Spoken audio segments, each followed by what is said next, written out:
नमस्कार, हम रिंकू तिवारी दुबई से स्वागत बा आप सबके हमारे चैनल पे।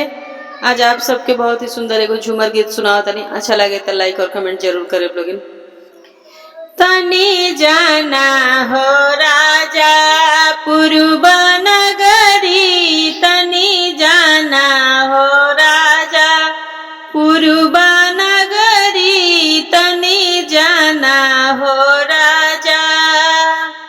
सास के लैहा साड़ी, ननद के लैहा लहंगा, सास के लैहा साड़ी, ननद के लैहा लहंगा। हमके ले अइहा रेशमा ओढ़नी, तनी जाना हो राजा पूर्व नगरी, तनी जाना हो राजा। सास के लैहा साड़ी, ननद के लैहा लहंगा, सास के लैहा साड़ी, ननद के लैहा लहंगा। हमके ले अइहा रेशमा ओढ़नी, तनी जाना हो राजा पूर्व नगरी, तनी जाना हो राजा। फट जई है साड़ी, मसक जई है लहंगा, फट जई है साड़ी, मसक जई है लहंगा।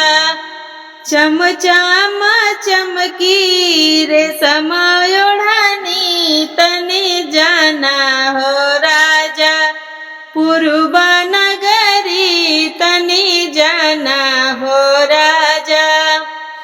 चमचम चमकी हमार ओढ़नी, तनी जाना हो राजा पूर्व नगरी, तनी जाना हो राजा।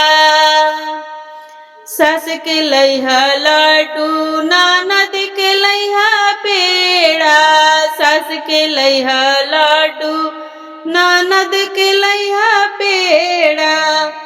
हमके ले अइहा मलाई बर्फी, तनी जाना हो राजा पूर्व नगरी, तनी जाना हो राजा।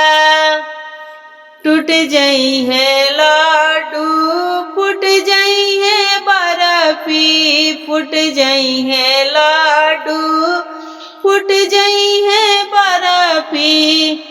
रस से भरल बा मलाई बर्फी, तनी जाना हो राजा पूर्व नगरी, तनी जाना हो राजा। सास के लैहा झुमका, ननद के लैहा कंगना, सास के लैहा झुमका, ननद के लैहा कंगना। हमके ले अइहा पैरों के पायल, तनी जाना हो राजा पूर्व नगरी, तनी जाना हो राजा।